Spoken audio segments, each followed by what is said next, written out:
মুসলিমরা প্রত্যেক শুক্রবার দেখবেন নামাজ পড়তে যায়। কি পরে যায়? লুঙ্গি পরে, পাঞ্জাবি পরে, মাথায় টুপি দিয়ে। কি যাই তো?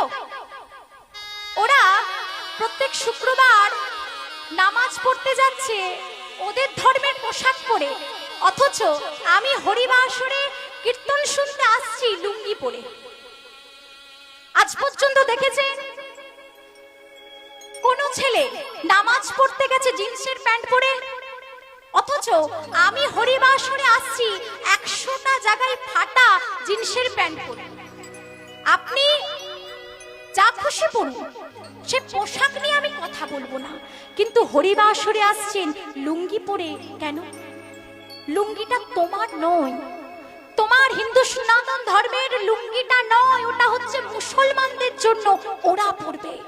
তুমি ধুতি পাঞ্জাবি পরে এসো, তুমি বাঙালি জাতি, তোমাকে ধুতি পাঞ্জাবিটা মানায়।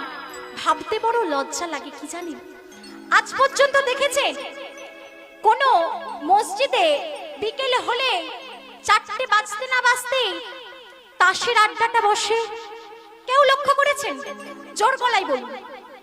কেউ দেখেছেন? চুপ কেন? কেউ দেখেছেন? মায়েরা কি কথা বলতে পারো না? দেখেছেন? দেখেননি তো? চিন্তা করে দেখুন। অথচ হিন্দু সনাতন ধর্মের বিকেল না হতে হতে রাস্তার ধারে যেখানে যে সমস্ত ছোট বড় মন্দির রয়েছে, সোজা গিয়ে বিকেল না হতে হতে কম বয়সী ছেলেগুলো এখন বসে না, বসে ওই বৃদ্ধ দাদু। সবার আগে তাসটা নিয়ে বসে পড়ল, বিড়ি খাচ্ছে, কেউ মদ্যপান করছে। কেন মা? মন্দিরটা একটা পবিত্র স্থান, তুমি ওখানে তাস খেলবে কেন? তুমি ওখানে বিড়ি ফুঁকবে কেন? আপনারা বারণ করুন।